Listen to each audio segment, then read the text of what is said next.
So we've got radishes. One thing I want to show too is this award winners filter. It's pretty Okay. cool. A lot of times whenever we're trying something new, we'll kind of filter down by that. We only got 2 there. Let's take that off and kind of look through. So we grew the gourmet one this year, Uh-huh. and it did really well. But my favorite one, where is it? Yeah, here, this Park Seed Beauty Blend. I Uh-huh. really liked that one personally, just because like they just grew really well, and all of them were so pretty. But yeah, those ones did really well too. Those were the two types that we grew this year at least.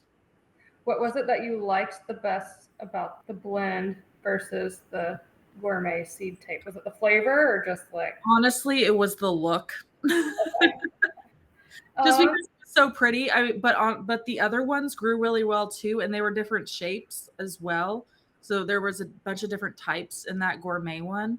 So it wasn't just the one type, like they weren't all just the round ones. There were some like the top, the longer They're ones. like skinny, yeah. It was a good variety also. Well, one of the keys with radish is if you grow it in colder temperatures, it tastes way better. So if you grow them, if it's above 70, they're going to taste a little more bitter. I don't know if bitter is the word. They're just going to have a different flavor. Whereas when it gets colder, they start to sweeten up. Mm-hmm. And that's why fall is always best to do it. Mm-hmm. Yeah, so probably a little bit later before I would actually plant them here.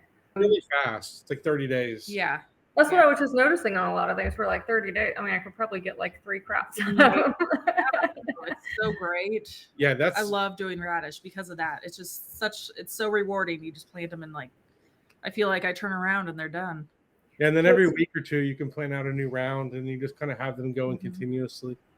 Nice. What's the care for them? Like where you said lots of compost and stuff for the beets. Is it kind of similar for the radish or? They're not as heavy of feeders. They're a lot easier. They're just easier in general. They're easier to germinate. They're pretty simple to grow. Just make sure you keep them watered, especially if you're growing them in the heat. But once it hits fall, it doesn't take near as much work. But radishes are very easy.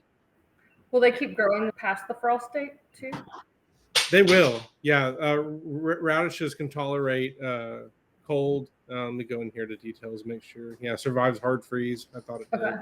Yeah, they're very tolerant of the cold. So this is one of those things that, like here in Oklahoma, we can grow this pretty much year round.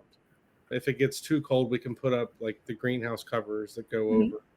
But this is one of those things that we can grow pretty much year round, except we're not growing it in the summer because it's just too hot. But you could, technically you could grow it. Just wouldn't taste good. If it was in a shaded area, we could make it happen.